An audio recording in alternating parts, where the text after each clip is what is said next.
بسم الله الرحمن الرحيم.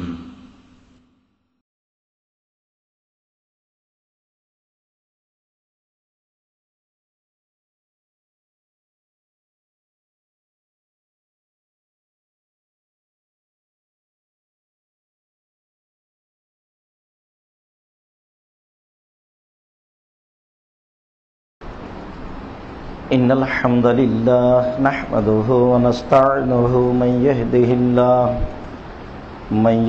الله فلا مضل له ومن يضلل فلا هادي له وأشهد أن لا إله إلا الله وحده لا شريك له وأشهد أن محمدا عبده ورسوله أما بعد فإن خير الحديث كتاب الله وخير الهدى هدى محمد صلى الله عليه وسلم وشر الأمور محدثتها وكل محدثة بدعة وكل بدعة ضلالة وكل ضلالة في النار.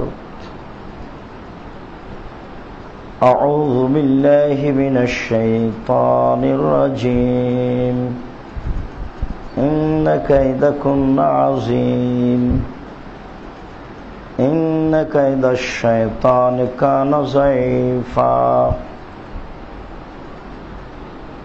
عن عبد الله بن عباس رضي الله تعالى عنه قال قال رسول الله صلى الله عليه وسلم اطلعت في الجنة فرأيت أكثر أهلها الفقراء واطلعت في النار فرأيت أكثر أهلها النساء. رواه البخاري ومسلم. عن أبي سعيد الخدري رضي الله تعالى عنه قال قال رسول الله صلى الله عليه وسلم ما رأيت من ناقصة عقل ودين أذهب لرب الرجل الحازم من إحدى كنا. رواه البخاري ومسلم. عن أبي سعيد الخدري رضي الله تعالى عنه قال قال رسول الله صلى الله عليه وسلم إياكم الدخول على النساء. قال رجل من الأنصار يا رسول الله أفرأيت اللحم وأكل اللحم والموت. রাহুল বুখারী মুসলিম। সম্মানিত মসজিদের মুসল্লি, প্রশংসা আল্লাহর জন্য, শান্তি অবতীর্ণ হোক আল্লাহর রাসূলের উপর সাল্লাল্লাহু আলাইহি ওয়াসাল্লাম। আজ জুমার খুতবায় বক্তব্যের বিষয় আল্লাহ এবং রাসূল সাল্লাল্লাহু আলাইহি ওয়াসাল্লাম নারীদের সম্পর্কে যে সতর্কবাণী পেশ করেছেন এই বিষয়ে আলোচনা। নারীদের সম্পর্কে আল্লাহ এবং তার রাসূলের পক্ষ থেকে এক বিশেষ সতর্কবাণী, বা নারী পৃথিবীতে সবচেয়ে ভয়াবহ বস্তু, এ সম্পর্কে আমরা এক গুরুত্বপূর্ণ সংক্ষিপ্ত তথ্যবহুল বিবরণের চেষ্টা করব ইনশাআল্লাহুল আজিজ। আমরা সময় সাপেক্ষে পরবর্তীতে যেসব নারী স্মরণীয় তাদের সম্পর্কে একটি গুরুত্বপূর্ণ বিষয়ে আলোচনা পেশ করব ইনশাআল্লাহুল আজিজ। এ ব্যাপারে আল্লাহ তাআলা অনেক বলেছেন, তার বিশেষভাবে জুলাইখাকে লক্ষ্য করে যা বলেছেন তা সবচেয়ে কঠিন। আল্লাহ তাআলা জুলাইখাকে লক্ষ্য করেই বলেছেন ইন্না কায়দাকুন্না আযীম, নিশ্চয়ই তোমরা নারী জাতি, তোমাদের ষড়যন্ত্র সবচেয়ে বড়, খুব বড়। তোমাদের পরিকল্পনা মন্দ পরিকল্পনা, তোমাদের ষড়যন্ত্র খুব বড়। পাশাপাশি আল্লাহ তাআলা বলেছেন ইন্না কায়দা শায়তানে কানা যায়ীফা, শয়তানের ষড়যন্ত্র ছিল দুর্বল। পাশাপাশি দুইটি বিষয়, ইবলিশও মানুষকে ভুল পথে নিয়ে যাওয়ার জন্য জীবন বাজি রেখে চেষ্টা চালিয়ে যাচ্ছে। যেহেতু সে অহংকার করেছে, রহমত থেকে সরে গেছে, যেহেতু সে আল্লাহর সামনে অহংকার প্রকাশ করেছে, সে বলেছে আপনি মানুষকে মাটি থেকে সৃষ্টি করেছেন আর আমাকে সৃষ্টি করেছেন আগুন থেকে, আমি ঊর্ধ্বমুখী, মাটি নিম্নমুখী, আপনি আমাকে তাকে মেনে নেওয়ার জন্য কি করে বলেন? এটা তার একটা অহংকারের প্রকাশ বাক্য। সে প্রকাশ করলে এইভাবে তার অহংকার। আল্লাহ তাআলা এক জায়গাতে বলেছেন আবা ওয়াস্তাকবারা ওয়া কানা মিনাল কাফিরিন।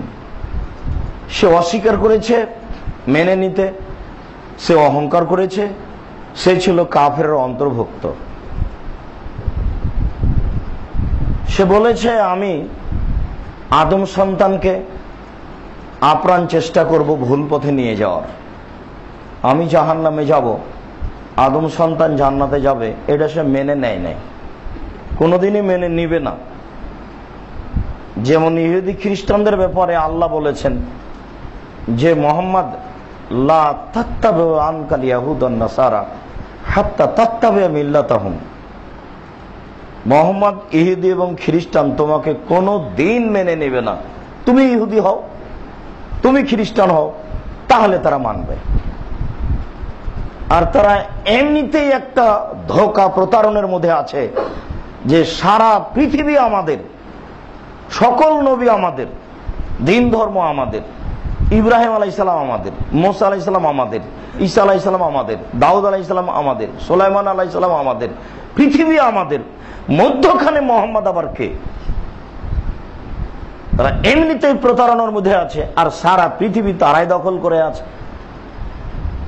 আর দৈনন্দিন পড়ছেন আপনি যে আলাইহিম গায়রিল মাগযুবি আলাইহিম ওয়ালাদ-দাল্লিন, ইহুদি অভিশপ্ত আর খ্রিস্টান পথভ্রষ্ট। ওরা পথ হারিয়ে দিয়েছে আর ইহুদি অভিশাপ। আপনাকে ভুল পথে নিয়ে যাওয়ার জন্য দিনরাত পরিকল্পনা করে ইহুদি, যা একাধিক দিন অবগত, আর এর বাস্তবায়নের জন্য টাকা খরচ করে খ্রিস্টান। আর মাঠে আছে আমরা, আর আমাদেরকে ঘায়েল করার তাদের সবচেয়ে বড় মাধ্যম টাকা। আর আমাদেরকে ঘায়েল করা যাবে নারী দিয়ে আর টাকা দিয়ে, এই কথা তারা খুব ভালোভাবেই জানে। আমরা যতটুকু জানি তারা তার চেয়ে শতগুণ বেশি জানে কোথায় আমাদের সমস্যা রয়েছে। তারা পৃথিবীতে আগে থেকে আছে, তারা সতর্ক, তারা সাবধান, তারা শয়তান, তারা বদ, তারা সীমালঙ্ঘনকারী। তারাই মুসার সম্প্রদায়, তারাই ঈসার সম্প্রদায়। তারা কোনোদিনই ভালো নয়, কিয়ামত পর্যন্ত ভালো নয়, তাদের জন্য জাহান্নাম আছে। তারা জীবন বাজি রেখেই আমাদের বিরুদ্ধে লড়ে যাচ্ছে, লড়বে। সাথ দিয়েছে শয়তান। শয়তানের ব্যাপারে আল্লাহ তাআলা বলেছেন ইন্না কায়দা শয়তানে কানা যায়ীফা, নিশ্চয়ই শয়তানের ষড়যন্ত্র পরিকল্পনা দুর্বল। আল্লাহ তাআলা বলেছেন তোমরা নারী, তোমাদের ষড়যন্ত্র, তোমাদের পরিকল্পনা, তোমাদের মানুষকে ধ্বংসের পথে নিয়ে যাওয়ার চিন্তা ভাবনা অনেক শক্তিশালী। পাশাপাশি দুইটা উল্লেখ করেছেন, শয়তানও করে, মানুষও করে। সময়ের খাতিরে আমরা বলছিলাম অন্তরে যে জায়গায় মন্দ পরিকল্পনা সে হলো জিন শয়তান, আর সামনাসামনি যে জায়গায় মন্দ পরিকল্পনা সেটা হলো মানুষ শয়তান। আর এই কথা আল্লাহ তাআলা বলেছেন যে মানুষ শয়তান, জিন শয়তান। তাহলে মানুষ আপনাকে সামনাসামনি ভুল পথে নিয়ে যেতে পারে, এটা নগদ। আর এ কারণেই ইবলিস মানুষের রূপ ধারণ করেই আদম আলাইহিস সালাম এবং হাওয়াকে বলেছিলেন আমি আপনাদের জন্য উত্তম উপদেশদাতা, আপনারা আমার কথা মেনে নেন। দেখুন এই গাছের ফল খেতে দেবে না, এই জন্য আল্লাহ বলেছেন যে আপনাদেরকে জান্নাতে থাকতে দেবে না, এই জন্য ফল খেতে নিষেধ করেছেন। আমার কথা মেনে নেন, আমি উত্তম উপদেশদাতা। তো উপদেশ কথাটা যখন বলেছে তখন আদম আলাইহিস সালাম তো মানুষ, উপদেশ কি আর মানুষ ভুল দিবে? এখন স্বামী স্ত্রী দুইজনই পরস্পর পরস্পরদের লক্ষ্য করে কি করা যায় বলো। হাও বলেন সেই তো কি করা যায়। ও তো বলছে যে আমি উত্তম উপদেশদাতা। ও বলেছে আমি উত্তম উপদেশদাতা, মানুষ যে উপদেশ দেয় আমি তার চেয়ে উত্তম। তাহলে সে কি করে দিন রাত, তার কাজ কি? এরপরেও আল্লাহ তাআলা এই কথা বললেন। তার বাস্তব নমুনায় জুলাইখার ইতিহাস সারা পৃথিবীর জন্য একটা জাজল্য ইতিহাস। গাল্লাকাতিল আবওয়াব, জুলাইখা দরজাগুলি বন্ধ করে দিল। তাহলে বোঝা যাচ্ছে যে প্রাসাদে অনেক দরজা আছে, বাড়িতে অনেক দরজা আছে। বাড়ি 5 তলা হোক, 7 তলা হোক, 1 তলা হোক, সেটা আমরা নিশ্চিত বলতে পারছি না। তবে কোরআনের ভাষাতে বোঝা যাচ্ছে যে অনেকগুলি দরজা রয়েছে। সব দরজাগুলি জুলাইখা বন্ধ করে দিল। অকালাত হাই তালাক, মুখে সে বলল যে তুমি আমার সাথে জেনায় লিপ্ত হও। যেমনই এ কথা বলেছে তেমনি ইউসুফ আলাইহিস সালাম উত্তরে বলেছেন মাআযাল্লাহ, আমি আল্লাহর কাছে সাহায্য চাচ্ছি। আল্লাহ নাম উল্লেখ করা এবং রব নাম উল্লেখ করার ব্যাপারেও একটা তফাৎ, পার্থক্য রয়েছে। যখন বিপদে পড়ে মারিয়াম বললেন, সামনে একজন হিষ্টপুষ্ট যুবক, বলিষ্ঠ, আবার গোসলখানায়, তখন মারিয়াম বলেছিলেন ইন্নী আউযু বির-রাহমান মিনকা ইন কুনতা তাকিয়া, তুমি কে? তুমি যদি পরহেজগার হও আমি তাহলে রহমানের কাছে সাহায্য চাচ্ছি। তিনি তখন কথাটা উল্লেখ করেছিলেন রহমান। তাতে তিনি বুঝেছিলেন যে রহমান নাম উল্লেখ করলে আমি বেশি সাহায্য পাবো রব এবং আল্লাহর চেয়ে। তবে আল্লাহ জাতি নাম। মুসা আলাইহিস সালাম যখন বললেন সঙ্গী সাথীর উত্তরে, সঙ্গী সাথী যখন বললেন যে ইন্নালা মুদরাকুন, আমরা বন্দী। কেন? ফেরাউন আমাদের পেয়ে গেছে। ডানে বামে পিছনে ফেরাউন আছে, সামনে সাগর, ফেরাউন আমাদের পেয়ে গেছে। তখন মুসা আলাইহিস সালাম বললেন কাল্লা, কখনো নহে, অসম্ভব, এটা হতে পারে না। ইন্না মাইয়া রাব্বি, আমার সাথে আমার প্রতিপালক রয়েছেন। তখন মুসা আলাইহিস সালাম বললেন প্রতিপালক, রব্বি বললেন। কিন্তু এরকম বিপদে মুহাম্মদ সাল্লাল্লাহু আলাইহি সাল্লাম এবং ইউসুফ আলাইহিস সালাম রব্বি বলেননি। যখন আবু বকর সিদ্দিক রাদিয়াল্লাহু তাআলা আনহু বললেন আল্লাহর নবী, আমরা কিন্তু তাদের পা দেখতে পাচ্ছি, লাউ নাজারা আহাদুহুম ইলা কাদামাইহি, তাদের কেউ যদি তার পায়ের দিকে দেখে, লা নারানা, তাহলে আমাদেরকে দেখে নেবে, আল্লাহ ইয়ারানা, তাহলে আমাদেরকে দেখে নেবে। পায়ের দিকে লক্ষ্য করলেই আমাদেরকে দেখে নেবে, কেননা আমরা গর্তের ভিতরে আছি আর ওরা গর্তের উপরে হাঁটাহাঁটি করছে। তখন রাসূল সাল্লাল্লাহু আলাইহি ওয়াসাল্লাম বললেন লা তাহজান ইন্নাল্লাহা মা'ানা, আপনি চিন্তা করবেন না, আমাদের সাথে আল্লাহ রয়েছেন। আমাদের সাথে তৃতীয় জন আছে আল্লাহ, আপনি চিন্তা করবেন না। আপনার চিন্তার কারণ বুঝতে পারলাম না আবু বকর সিদ্দিক, আমাদের সাথে আল্লাহ আছেন। এরকম সমস্যায় আমাদের নবী মুহাম্মদ সাল্লাল্লাহু আলাইহি ওয়াসাল্লাম বললেন যে আমাদের সাথে আল্লাহ আছে। এই পর্যায়ে যখনই জুলাইখা সব দরজাগুলি বন্ধ করে দিয়ে এই মন্দ প্রস্তাব পেশ করলো, তখন ইউসুফ আলাইহিস সালাম বললেন মাআযাল্লাহ, আমি আল্লাহর কাছে আশ্রয় চাচ্ছি। মনে রাখবেন, বিপদে আল্লাহ নাম উল্লেখ করে আশ্রয় নেয় সবচেয়ে শ্রেয়, উত্তম। বাকিগুলো যায়। মুসা আলাইহিস সালাম রব উল্লেখ করেই বেশ করেছেন তার বিপদটি, কারো বিপদ কম নয়। ইউসুফ আলাইহিস সালাম এই বিপদটি উল্লেখ করার পরে তিনি আরো দুটি কথা বলেছেন। পরের বাক্যে বলেছেন, দেখো ইন্নাহু আহসানা মাসওয়ায়া, তোমার স্বামী আমাকে, তোমার স্বামী সে ব্যক্তি আমাকে ভালো থাকতে দিয়েছে, আমাকে ভালো খেতে দিয়েছে। আমি আমার জীবনের ইতিহাস কি বলি, আমি ইদারাই পড়েছিলাম, মানুষ আমাকে তুলে নিয়ে এসে বাজারে বিক্রি করেছে, বাজার থেকে তোমার স্বামী আমাকে কিনে নিয়ে এসেছে, সে আমাকে উত্তম খেতে দিয়েছে, উত্তম থাকতে দিয়েছে, আমি এক দেশের রাজার বাড়িতে থাকি আর সেখানে খাই। প্রথম কথা বলেছেন যে আমি আল্লাহর কাছে আশ্রয় চাচ্ছি। তারপরে তিনি বলছেন দেখো তোমার স্বামী আমাকে থাকতে দিয়েছে, আমাকে খেতে দিয়েছে। তারপরে বলছেন ইন্নাহু লা ইয়াফলাহুল কওমুজ জালিমিন, অত্যাচারী অপরাধী জালেম মানুষ কোনোদিন পরিত্রাণ পায় না। যে লোকটা ভালো থাকতে দিয়েছে, ভালো খেতে দিয়েছে, তার আমানতের খেয়ানত করে তার স্ত্রীর সাথে আমি এই কাজ কেমনে করি, এই কথা বলে তাকে উপদেশ দিতে চেয়েছেন যে দেখো আমার এটা অন্যায়। প্রথমত আমি আশ্রয় চাচ্ছি আল্লাহর কাছে, এরপরে আমি তোমাকে বুঝানোর চেষ্টা করছি, তুমি আমার কথা বুঝো। কিন্তু এমনিতেই দেশের ভাষায় একটা কথা আছে যে চোরে উপদেশ মানে না, উপদেশ বুঝে না। কিন্তু যেহেতু তার মন্দ পরিকল্পনা তার অন্তরে জোরালো ভাবে জেগে আছে, সে শেষ পর্যন্ত তার সাথে অন্যায় করার চেষ্টাই করলো। পরিস্থিতি দেখে তিনি দৌড় দিয়ে ঘর থেকে বের হওয়ার জন্য চেষ্টা করলেন।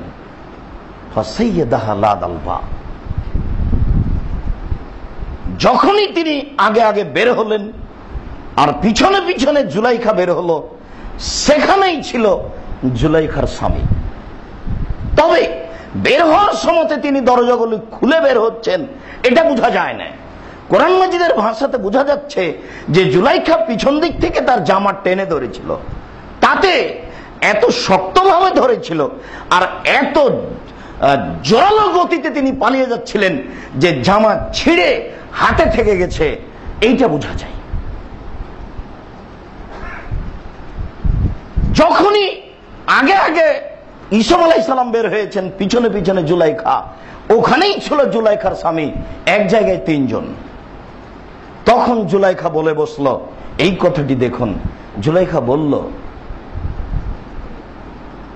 কালাত মা জাযাউ মান আরাদা বিআহলিকা সুআন, যে আপনার স্ত্রীর সাথে খারাপ পরিকল্পনা করে তার প্রতিদান কি হতে পারে, এটা জুলাইখার মুখের বাক্য।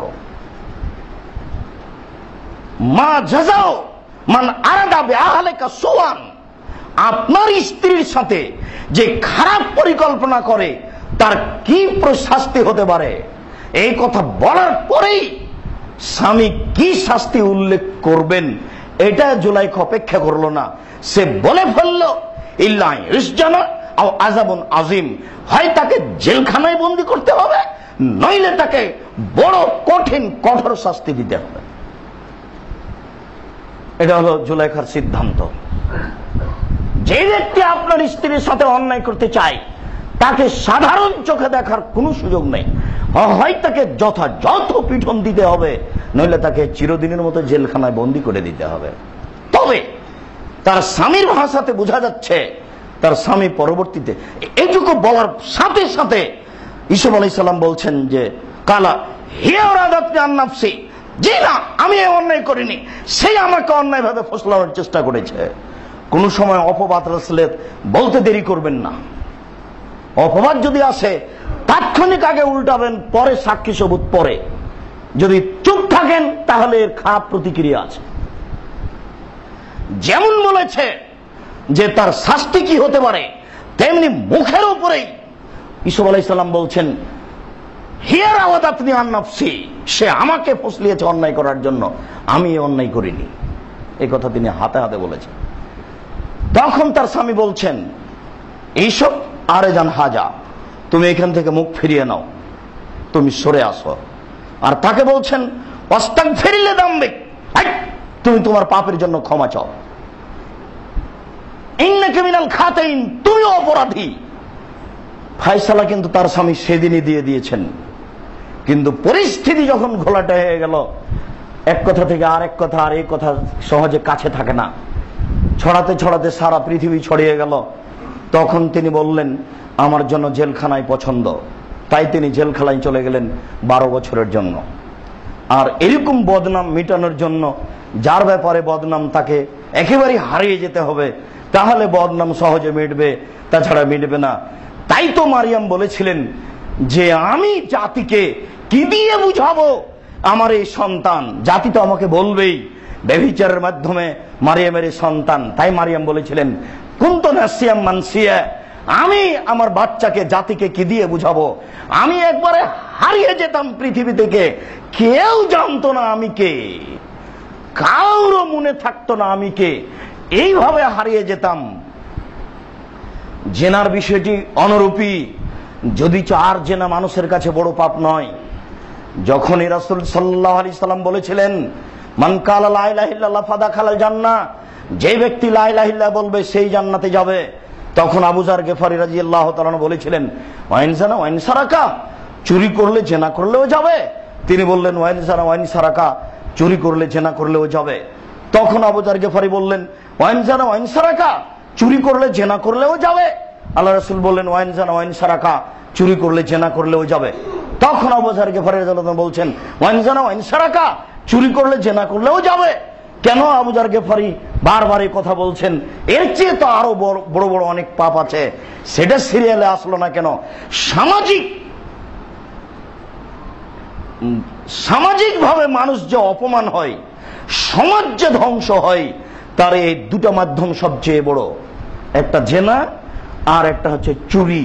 চোর যদি ধরা পড়ে তাহলে এমনি তো দেখেন যে গণপিটুনি আছে, সাথে সাথে ও মারাও যায়। আর যদি তাকে আটকানো থাকে তাহলে জাতি তার উপরে খুব নিন্দা করে, চোরও নিন্দা করে, সময়ে তাকে চোরও মারে। আর যদি জেনার সামাজিক বিচার হয় তাহলে দেখা যায় যে এর চেয়ে অপমানের জন্য আর কিছু থাকে না। তার পিতামাতা তো হয়, গ্রামবাসী হয়, এলাকাবাসী হয়, জাতি অপমান হয়। এর কারণে রাসূল সাল্লাল্লাহু আলাইহি সাল্লাম এখানে কঠিনভাবে হাত লাগিয়েছেন। বলছিলাম সম্মানিত মসজিদের মুসল্লি, জুলাইখার কথা এবং জুলাইখার মন্দ পরিকল্পনা, এবং সাথে সাথে বলছিলাম নারী কি জিনিস, এখান থেকে আপনি বুঝে নেবেন খুব কঠিন। যদিচ উভয় পাশাপাশি চলছে, তবু তাদের বিষয়টি অতীব জটিল।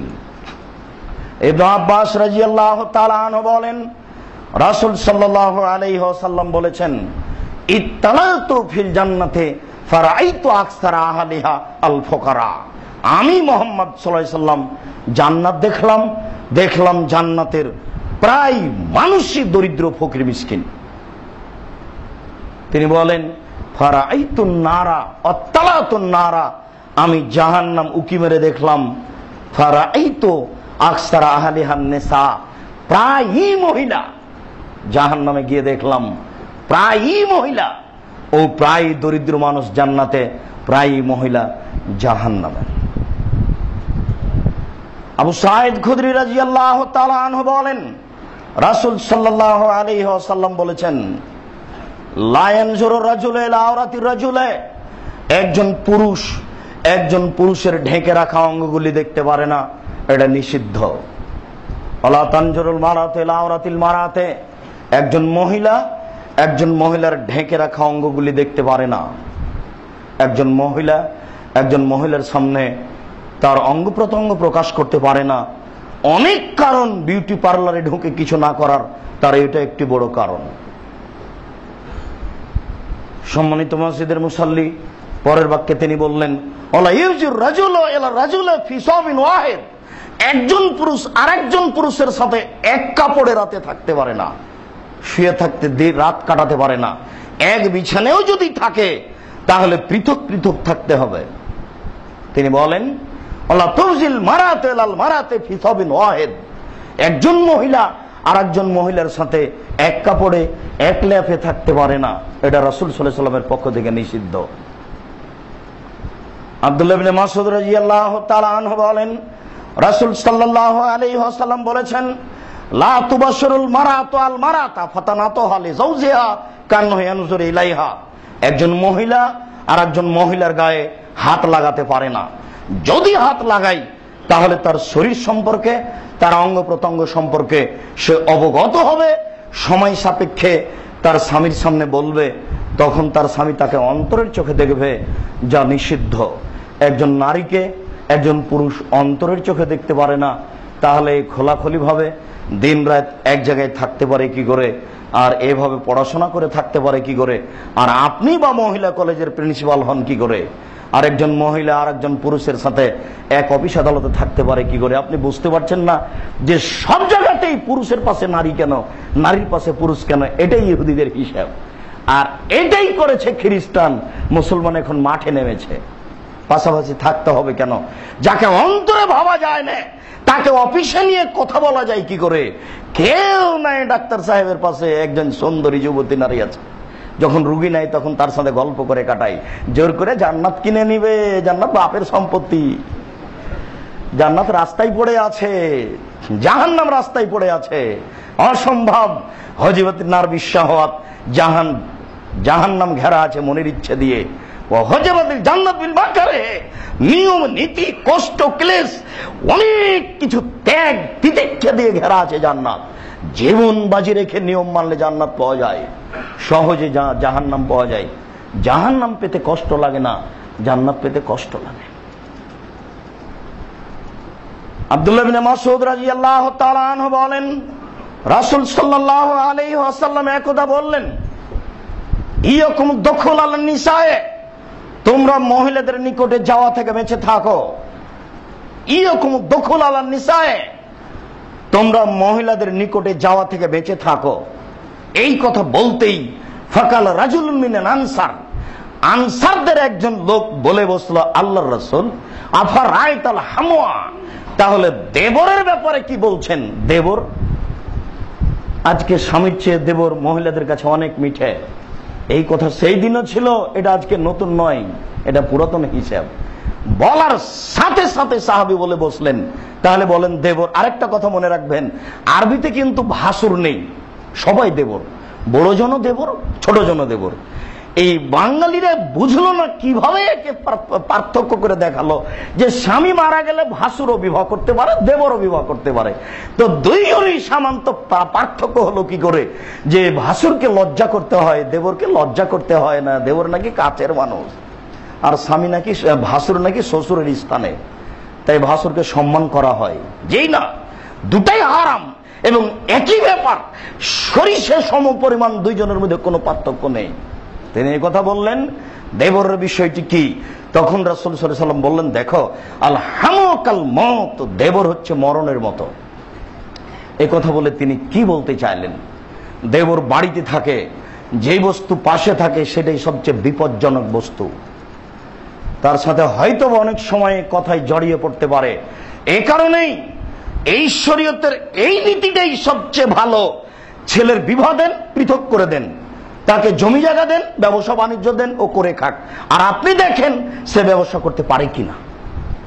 তাকে নিয়ে 3-4টা বৌমা নিয়ে বাড়িতে একটা বিশাল কারখানা, তাতে কত সমস্যা, কত ঝামেলা। এইগুলো কেন? সব পৃথক করে দেন। বিবাহ দিবেন, পৃথক করে দেন, বিবাহ দেন, পৃথক করে দেন। আর সব বাড়ি পৃথক পৃথক ঘেরা থাকবে, ছোট হোক আর বড় হোক, প্রাসাদ হোক আর কোড়ে ঘর হোক, সব পৃথক থাকবে। তাই তো তিনি বললেন, দেবরকে ভয় করতে হবে মরণের মতো। দেবর মানে তুমি মরেই গেছো, দেবর পাশে মানে তুমি জাহান্নামে চলে গেছো। দূরের পুরুষের কাছে রক্ষা পাওয়া সহজ, পাশের পুরুষের কাছে রক্ষা পাওয়া সহজ নয়।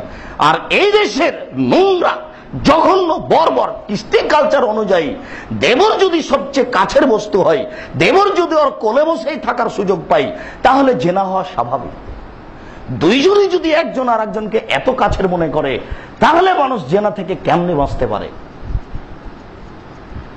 সম্মানিত মসজিদের মুসল্লি, আবু সাঈদ খুদরি রাদিয়াল্লাহু তাআলা আনহু বলেন, রাসূল সাল্লাল্লাহু আলাইহি সাল্লাম একদা বললেন, ফাত্তাকুদ দুনিয়া ওয়াত্তাকুন নিসা, ফাইনা আউয়ালা ফিতনা ফি বানি ইসরাইল কানা ফিন নিসায়ে, তোমরা পৃথিবী থেকে বেঁচে থাকো, তোমরা জড় বস্তু থেকে বেঁচে থাকো, তোমরা নারী থেকে বেঁচে থাকো, তোমরা পৃথিবী জড় বস্তু থেকে বেঁচে থাকো।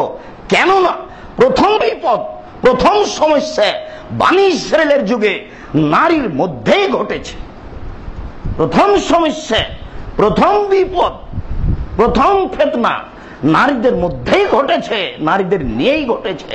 অতএব তোমরা নারী থেকে বেঁচে থাকো আর পৃথিবীর জড় বস্তু থেকে বেঁচে থাকো। এটা তার বিশেষ সতর্কবাণী। বুখারী মুসলিম, সব হাদিসগুলি বুখারী মুসলিম থেকে। উল্লেখ্য যে পৃথিবী জড় বস্তু, তাতে থেকে বেঁচে থাকার কি কারণ হতে পারে? পৃথিবী একদিন আপনাকে অপমান করে দিবে। আপনি যা কিছু করছেন এবং বলছেন সব পৃথিবী ধরে রেখেছে। একটা আশ্চর্য ধরনের ভিডিও মোবাইল পৃথিবী ছবি সহ ধরে রাখছে সব কর্ম। সেদিন ছবি সহ বলে দিবে। তাই তো আল্লাহ বলেছেন মিসকালা যারাতিন খাইরাইয়ারা মিসকালা যারাতিন শাররাইয়ারা।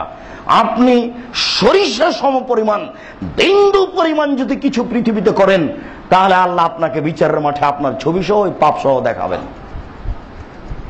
তিনি একদা পড়ছিলেন কোরআন মাজিদের এই আয়াত, ইয়াউমাইজিন তুহাদ্দিসু আখবারাহা। পৃথিবী একদিন তার উপরে সংঘটিত সব কথা বলে দিবে।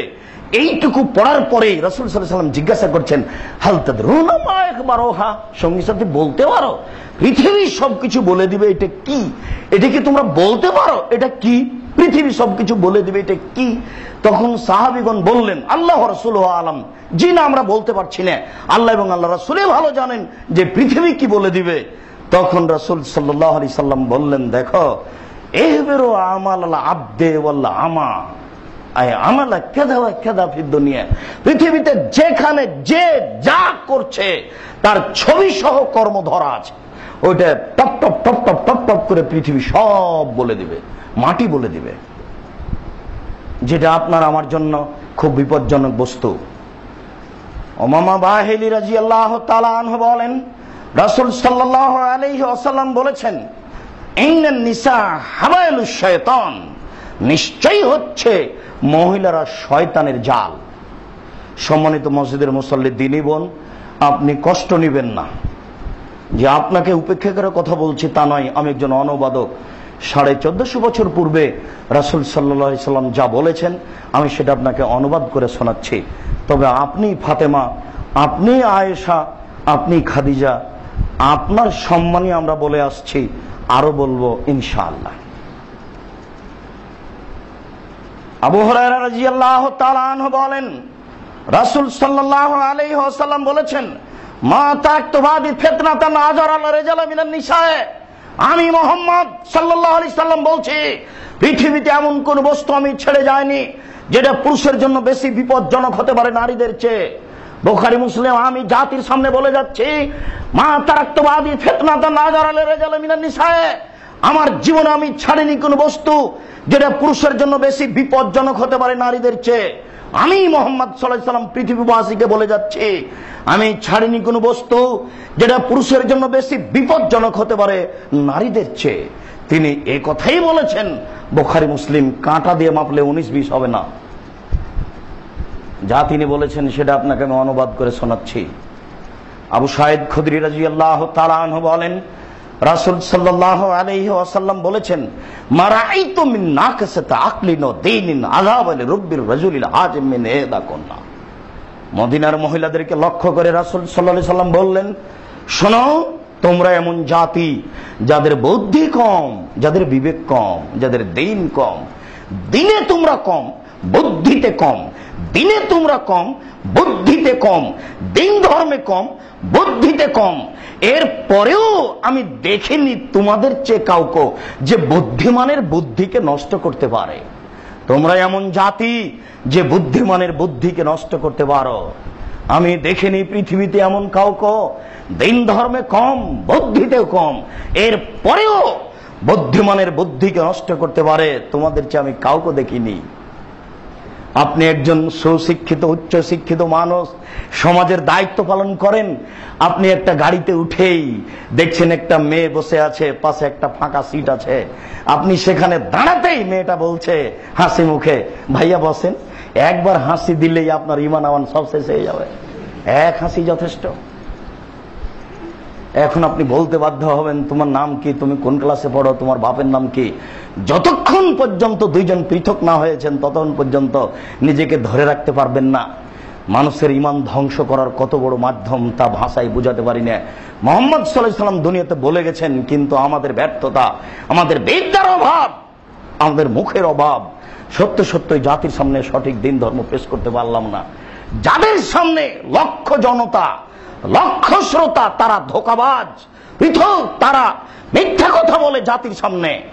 তারা যদি আরবিতেই খুতবা হতে হবে এই প্রতারণা না দিত, তারা যদি যথাযথভাবে কোরআন এবং হাদিসের হুবহু অনুবাদ করত, তাহলে হয়তো বা এত মানুষ বিপদগামী হতো না।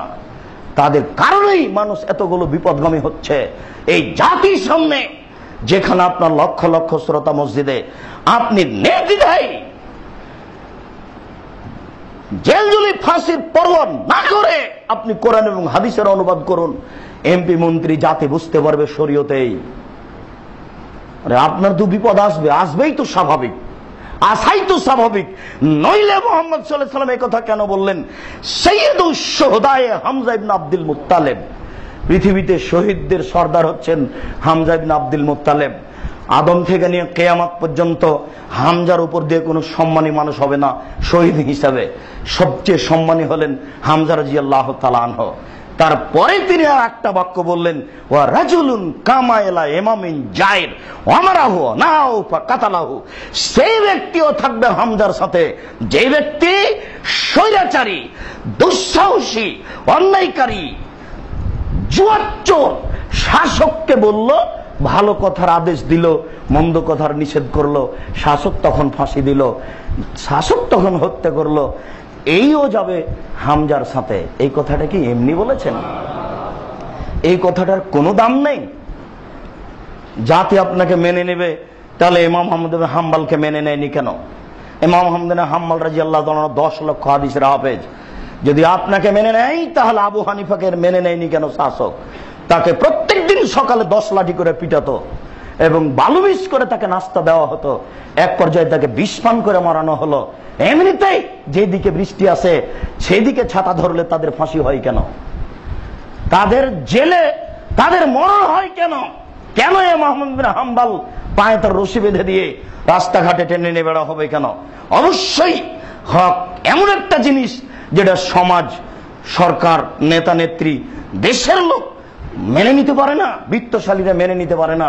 এটা আগে থেকেই চলে এসেছে, এখনো আছে, কিয়ামত পর্যন্ত থাকবে। সম্মানিত মসজিদের মুসল্লি, বলছিলাম নারীর ব্যাপারে রাসূল সাল্লাল্লাহু আলাইহি সাল্লামের বিশেষ সতর্কবাণী। আল্লাহ তুমি আমাদের বোঝার তৌফিক দান করো। আল্লাহুম্মা আমিন। আল্লাহুম্মা সাল্লি আলাইহি, আল্লাহুম্মা বারিক আলাইহি। আলহামদুলিল্লাহ ওয়াহদা ওয়াসসালাতু ওয়াসসালামু আলা মান লা নাবিয়্যা বাদা। আবু হুরায়রা রাদিয়াল্লাহু তাআলা আনহু বলেন, রাসূল সাল্লাল্লাহু আলাইহি ওয়াসাল্লাম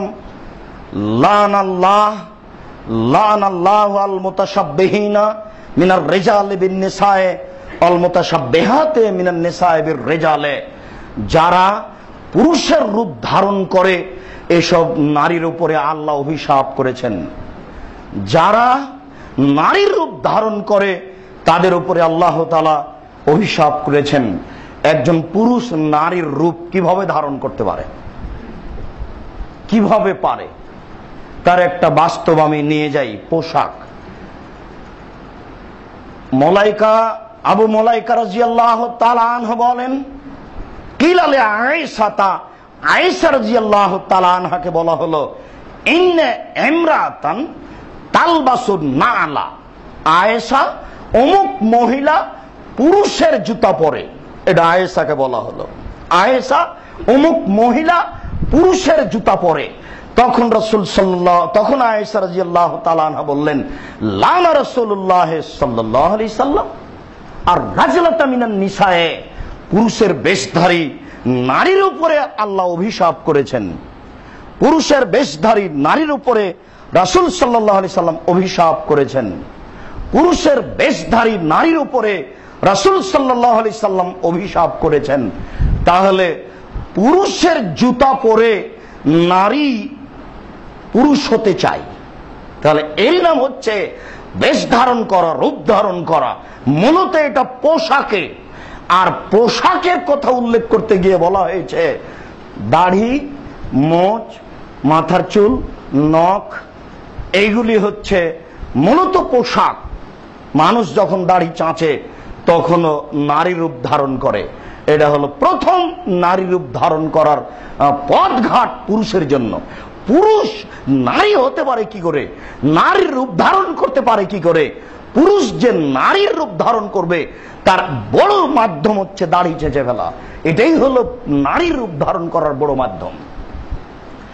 আর মাথায় বড় চুল রাখা, আর পোশাক তাদের মতো করা, ছিটের কাপড় চোপড় পরা, আর আরো যত আছে এরকম কিছু দেখা যায়। তবে এরকম পুরুষ নারীর মতো হবে খুব কম। দেখেন সিনেমা হল চলছে, পুরুষ ঠিকই কাপড় পরে আছে, আর ওর সাথে যে নারী আছে তার পরনে কাপড় নেই। এটা ওদের পরিকল্পনা, এটা ওদের পরিকল্পনা, ওদের সুদূর পরিকল্পনা সহজ নয়।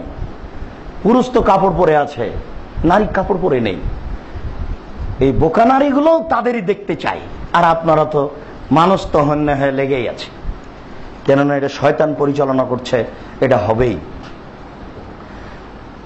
আব্দুল্লাহ ইবনে আব্বাস রাদিয়াল্লাহু তাআলা আনহু বলেন, রাসূল সাল্লাল্লাহু আলাইহি সাল্লাম বলেছেন, লানা রাসূল লানাল্লাহু তাআলা আল মুখান্নিসিনা মিনার রিজালে ওয়াল মুতাশাব্বিহাত ওয়াল মুতারাজ্জিলাত মিনান নিসায়ে।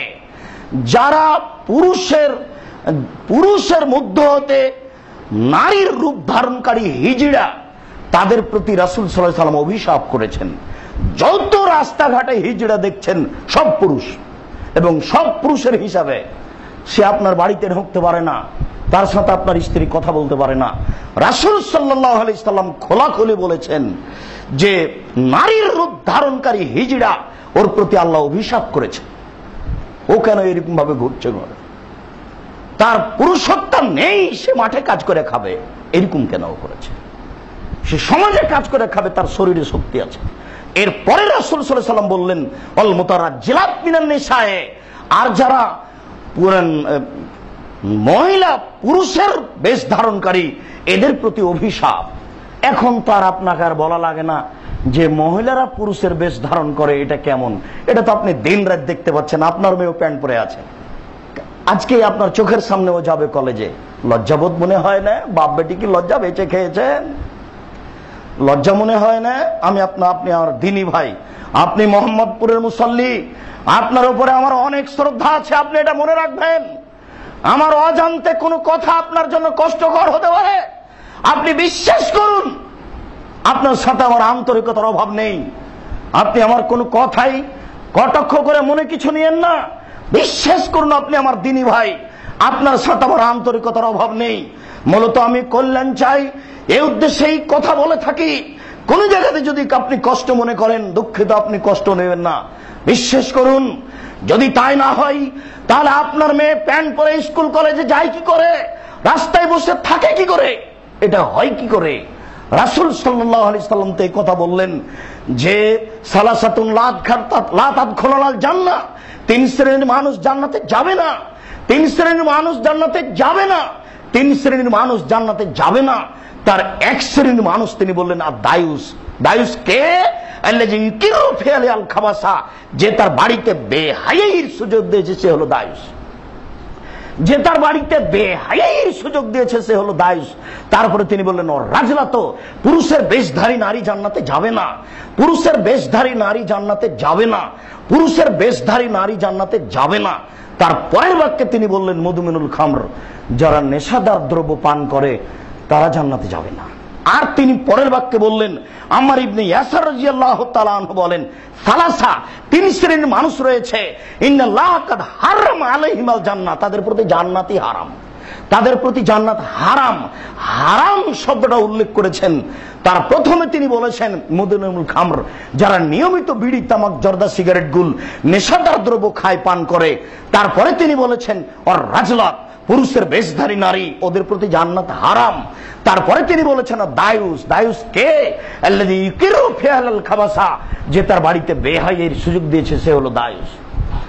দেখুন, আপনি মনে কষ্ট নিয়েন না। যদি লজ্জাবোধ থাকতো তাহলে এমনটা হয় কি করে? এটা হয় কি করে? তিনি বলেছেন আল হায়াল ঈমান কারনাউ জামিয়া, লজ্জা এবং ঈমান দুটো একসাথে জমা ধরে আছে। এই যা রফিয়া আহাদুহুমা রফিয়াল আখারু, যখন লজ্জা উঠে যায় তখন ঈমান চলে যায়, যখন লজ্জা উঠে যায় তখন ঈমান চলে যায়। তিনি বলেছেন অইনা লিকুল দিন খলকানো খলকুল ইসলামের হায়া, প্রত্যেকটা ধর্মের একটা চরিত্র রয়েছে।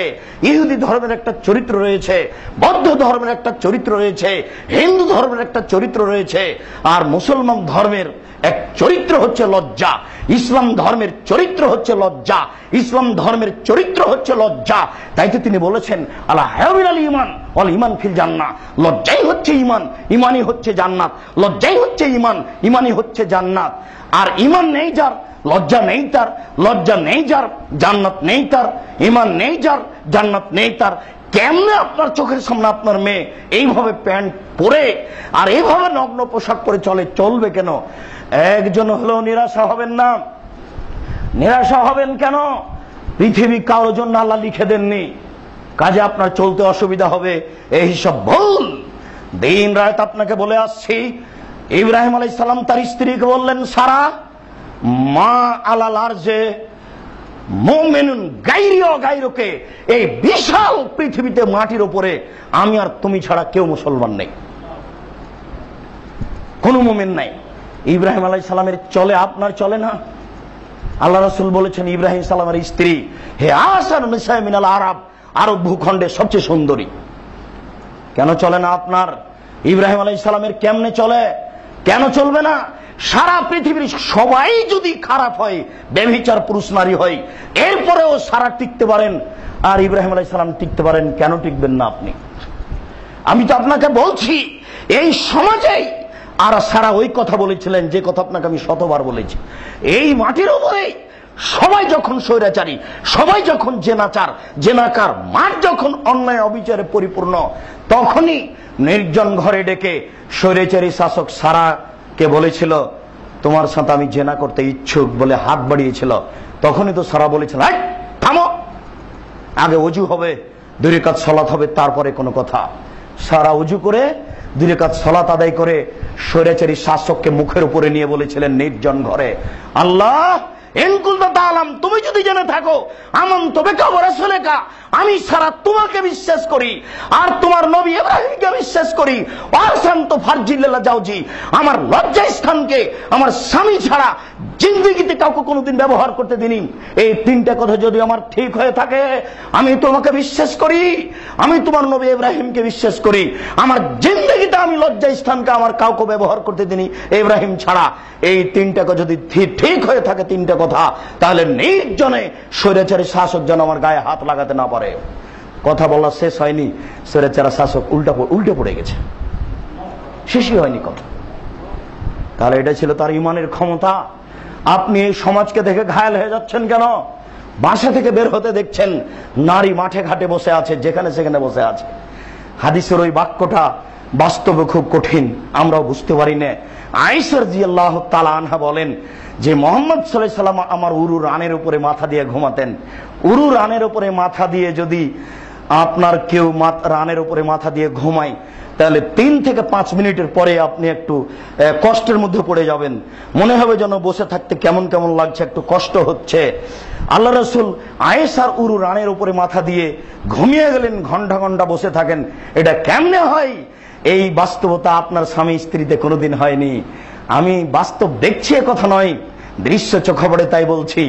আপনি একটু, আমি তো ঢাকা তেমন চিনি না, এই রাস্তা দিয়ে হেঁটে যাই, সংসদ ভবনের সামনে দেখতে পাই, এই যে দেখেন যুবক যুবতীর উরু রানের উপরে মাথা দিয়ে ঘুমিয়ে আছে, ঘন্টার ঘন্টা আছে।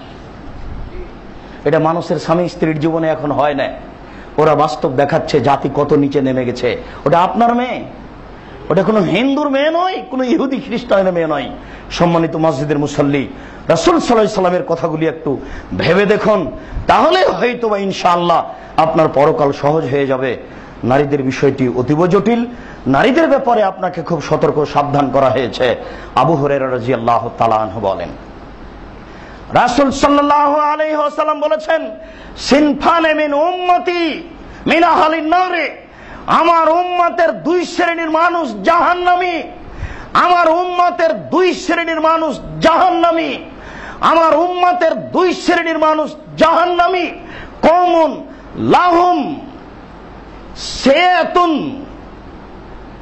এক শ্রেণীর মানুষ আছে যাদের হাতে থাকবে লাঠি, কাজনাবিল বাকারে, লাঠিগুলি হবে গরু গাভীর লেজের মতো, একদিক মোটা একদিন চিকন। এই বাক্য দিয়ে আল্লাহ রাসূল বলেছেন এই শ্রেণীর মানুষগুলি কৃষক হতে পারে, আর এই শ্রেণীর মানুষগুলি জালেম হতে পারে। বিদ্বানগণ বলছেন এই বাক্যে যে রাসূল সাল্লাল্লাহু আলাইহি ওয়াসাল্লাম বললেন আমার উম্মতের দুই শ্রেণীর মানুষ জাহান্নামী। তার এক শ্রেণীর মানুষ তাদের হাতে থাকবে লাঠি, লাঠিগুলি হবে গরু গাভীর লেজের মতো, একদিক মোটা একদিক চিকন। এই বাক্যটা দিয়ে তিনি বিদ্বানগণ দুইটা বুঝেছেন। একটা বুঝেছেন তারা হবে এক শ্রেণীর কৃষক, আর বিদ্বানগণ বুঝেছেন এক শ্রেণীর মানুষ তারা জালেম। ইয়াজরিবুনা বিহান নাস, ওরা মানুষকে দিয়ে পিটাবে, যেটা আপনি রাস্তাঘাটে দেখছেন। তাহলে যারা এটা বুঝেছে সেটাই ঠিক, এরা যাবে জাহান্নামে। আমার উম্মতের এরা সব জাহান্নামী, যারা মানুষকে মারে না বুঝে, হিসাব না করে যারা পিটায়, এরা সব জাহান্নামী। এই কথা রাসূল সাল্লাল্লাহু আলাইহি ওয়াসাল্লাম বলছেন আমার উম্মতের দুই শ্রেণীর মানুষ আছে, তার এক শ্রেণীর মানুষ হচ্ছে এরা, আর এক শ্রেণীর মানুষ তিনি এইভাবে বললেন নেসাউন, মহিলা, কাসিয়াতুন, কাপড় পরে থাকে, আরিয়াতুন, উলঙ্গ। দেখেন বাস্তবতা, আমি তো অনুবাদক, কাপড় পরে নারী যে উলঙ্গ হয় তা আপনি দেখতে পাচ্ছেন দিন রাত। কাপড় পরে যে তারা উলঙ্গ হয়, মমিলাতুন, তারা পুরুষকে নিজের দিকে আকৃষ্ট করে। তারা যখন রাস্তায় হাঁটে তখন সব পুরুষ তাদেরকে দেখতে থাকে, এটাই হলো তারা পুরুষকে নিজের দিকে আকৃষ্ট করে। মায়লাতুন, তারা নিজেরাও পুরুষের দিকে আকৃষ্ট হয়। এইটা কিভাবে? এটার বাস্তবতা বলতে গিয়ে আপনাকে আমি বলছিলাম যে আপনার স্ত্রী আপনার যুবতী মেয়েকে বলল আম্মু তোমার আব্বাকে এক গিলাস পানি দাও, সে দিচ্ছে, বেশ ভালোই আছে। আম্মু বিছানাটা ঠিক করো, সে করছে, সে স্বাভাবিক একটা মেয়ের কাজ করে যাচ্ছে। এবারও বাড়ি থেকে বের হয়েছে, যাবে যে কলেজে, না হয় বাজারে যাবে। যেমনই বাজারে যায় তেমনই যেন কেমন কেমন করে, কেন জানি আনছান আনছান করে, কেন জানি একবার হাত হিলায়, একবার চুল নাড়ে, একবার মাথা নাড়ে। দেখেন না তার মুখের ভাঁজ, তার কথার সাজ, তার চলার গতি। তাই রাসূল সাল্লাল্লাহু আলাইহি ওয়াসাল্লাম বলছেন যে রৌসাউন্না কাসনামাতিল বক্তিল মাইলা, তাদের মাথা হবে বক্র বদ উটের নেই, হেলে দুলে চলবে রাস্তায়। দেখেন না তার মুখের সাজ, দেখেন না তার কথার ভাঁজ, দেখেন না তার চলার গতি, দেখেন না তার মাথার শ্যাম্পুওয়ালা চুল। যে কথা মুহাম্মদ সাল্লাল্লাহু আলাইহি ওয়াসাল্লাম বলেছেন 1450 বছর পূর্বে, এটা আপনার মেয়ে, মনে কিছু নিয়েন না। আপনি আমার দিনী ভাই, জাহান্নাম অপেক্ষা করছে আপনার জন্য। আপনি তওবা করে এখনই ফিরে আসুন, আজকে এই বৈঠকে ফিরে আসতে হবে। আপনি বাপ, দেশের শাসক ভিন্ন কথা, আপনি এই বাড়ির শাসক, অসম্ভব হতে পারে না। আপনার মেজাজই যথেষ্ট, আপনার চোখই যথেষ্ট এই পরিবারকে কন্ট্রোল করার জন্য, আপনার চোখই যথেষ্ট এই পরিবারকে কন্ট্রোল করার জন্য। যদি রাসূল সাল্লাল্লাহু আলাইহি ওয়াসাল্লাম এক পর্যায়ে বলেছেন দরজায় লাঠি তুমি ঝুলিয়ে রাখো, তোমার লাঠি দেখে তোমার স্ত্রী হাল পরিবার মেয়েরা ভাববে একটু 19-20 চললে লাঠি হবে। তিনি বলেছেন লা তারফা সাকাদাবান মিন হালেক, তুমি তোমার পরিবার থেকে শিষ্টাচারের লাঠি উঠিয়ে নেওয়া। মুহাম্মদ সাল্লাল্লাহু আলাইহি ওয়াসাল্লাম শেষ বাক্যে বললেন লা ইয়াদখুলুল জান্নাহ, এরা জান্নাতে যাবে না। ওয়ালা ইয়াজিদনা রিহা, তারা জান্নাতের গন্ধ পাবে না। ফাইনা রিহা তুজাদু মিন মাসিরাতি কাদা ওয়া কাদা, যে জান্নাতের গন্ধ 1 বছরের দূরত্ব পথ থেকে পাওয়া যায়, এটা জান্নাত। এখানে একটা দ্রুতগামী ঘোড়া দৌড়াতে লাগলো, 1 বছর দৌড়িয়ে যত পথ যাবে সেই পথের মাথায় যদি আপনি দাঁড়ান তাহলে জান্নাতের গন্ধ পাবেন, জান্নাতের গন্ধ কত দূরে যাবে। অথচ এইসব মহিলারা জান্নাতে তো যাবে না, জান্নাতের গন্ধ পাবে না। সম্মানিত মসজিদের মুসল্লি, আমরা রাসূল সাল্লাল্লাহু আলাইহি সাল্লামের পক্ষ থেকে নারীদের ব্যাপারে বিশেষ সতর্কবাণী পেশ করছিলাম। আপনি সতর্কবাণীগুলি মূল্যায়ন করুন। মূল্যায়ন করো তো প্রথমত নিজের পরিবার কন্ট্রোল করুন, আর নিজেকে কন্ট্রোল করুন। আজকের আলোচনার এই পর্যায়ে শেষে একটি বাক্য বলছেন, আমরা সবাইকেই আল্লাহ তাআলা বলেছেন অনাহা নাফসা আনিল হাওয়া ফাইনাল জান্নাতা হিয়াল মাওয়া। মানুষ যদি তার প্রবৃত্তিকে ঠেকাতে পারে, আমি আপনি পুরুষ নারী তার প্রবৃত্তিকে যদি ঠেকাতে পারে, যদি নিজের পাপকে বন্ধ করতে পারে, তাহলে আল্লাহ আমাদের সাথে ওয়াদা করেছেন তার জন্য জান্নাতুল মাওয়া রয়েছে। আমি আল্লাহ তাকে জান্নাতুল মাওয়া দেবই, সে যদি নিজেকে প্রবৃত্তি থেকে ঠেকাতে পারে। সম্মানিত মসজিদের মুসল্লি, নারী খুব ভয়াবহ বস্তু, যদিচ তাদের মর্যাদার ব্যাপারে আল্লাহ এবং তার রাসূল অনেক কথাই বলেছেন। নারী খুব ভয়াবহ বস্তু। আপনারা পরিবারকে কন্ট্রোল করুন। আপনাদের পরিবারের কারণে জাতি জাহান্নামে যায়, এটা ঠিক নয়। তিনি বলেছেন চোখের জেনা হচ্ছে চোখ দিয়ে দেখা, কানের জেনা হচ্ছে কান দিয়ে শোনা, হাতের জেনা হচ্ছে হাত দিয়ে ধরা, পায়ের জেনা হচ্ছে পা দিয়ে চলা, যে অন্তরের জেনা হচ্ছে পরিকল্পনা করা, মুখের জেনা হচ্ছে কথা বলা। এগুলি সব জেনার মাধ্যম। অতএব পরিবারকে কন্ট্রোল করুন। আল্লাহ তুমি বড় দয়াশীল, তুমি বড় ক্ষমাশীল, তোমার অনেক দয়া, তুমি সর্বশক্তিমান। তুমি একটু মানুষের অন্তরকে পরিবর্তন করলেই সহজ হয়ে যায়। আমরা তো আর তেমন কোনো নবীর আশা করি না, কোন নবী তো আর কিয়ামত পর্যন্ত আসবেন না। তোমার রহমতেরই আমরা আশাধারী। আমরা মানুষ, আমাদের ভুল ত্রুটি থাকতেই পারে। আমরা পরিবার নিয়ে এসব শহরে থাকি, পরিবেশ পরিস্থিতি আমাদের অনুকূলে নয়। কাজেই তোমার দরবারে আমরা আন্তরিকভাবে রহমত কামনা করছি। আল্লাহ তুমি আমাদের প্রতি বিশেষ রহমত নাজেল করো, আল্লাহুম্মা আমিন। আমাদের আহাল পরিবারের জন্য অন্তর সহজেই পরিবর্তন হয়ে যায়, সবাই যেন পরকালমুখী হয়, আল্লাহুম্মা আমিন। আল্লাহ আমাদের যারা মারা গেছে তুমি তাদের কবরের শাস্তি মাফ করো। আমরা যারা অসুস্থ তুমি তাদের আরোগ্য দান করো। আমরা যারা বেঁচে আছি তুমি তাদেরকে তোমার রাসূলের পদ্ধতি অনুযায়ী চলার তৌফিক দান করো। বিশেষভাবে তুমি আমাদের পরিবারকে কন্ট্রোল করার তৌফিক দান করো। বিশেষভাবে মসজিদের মুসল্লি দিনী বোনকে বলছি, আপনারা আমাদের দিনী বোন, আপনারা নিজেদেরকে কন্ট্রোল করুন। আর যাকেই সম্ভব হবে অনুকূলে বলা তাকে একটু বলার চেষ্টা করুন। পৃথিবীর দিন যত যাবে সামাজিক সমস্যা তত বেড়ে যাবে, নারীদের সমস্যা তত বেড়ে যাবে। রাসূল সাল্লাল্লাহু আলাইহি ওয়াসাল্লাম বলেছেন, খোলা মাঠে জেনা হবে, গাধা যেমন গাভীর সাথে মিলে লজ্জা বুঝে না, ষাঁড় যেমন গাভীর সাথে মিলে লজ্জা জানে না, মানুষ তেমন খোলা মাঠে জেনা করবে, লজ্জা বুঝবে না। ওই রাসূল সাল্লাল্লাহু আলাইহি ওয়াসাল্লাম বলেছেন, জেনা বেড়ে যাবে, নারী বেশি হবে, জেনা বেড়ে যাবে, নারী বেশি হবে। এমনকি একজন পুরুষের অধীনে থাকবে 50 জন নারী। তিনি 50 জনের 50 জন উল্লেখ করেননি। এর অর্থ হলো হাজারো শত নারীর সাথে পুরুষের জেনা হবে, নির্দ্বিধায় অবাধে খোলা মাঠে জেনা হবে। পরিস্থিতি খুবই জটিল। আপনারা সোচ্চার হন আর আল্লাহর কাছে তৌফে রহমত কামনা করি। আল্লাহ তুমি আমাদের বিরুদ্ধে রহমত নাযিল করো, আল্লাহুম্মা আমিন।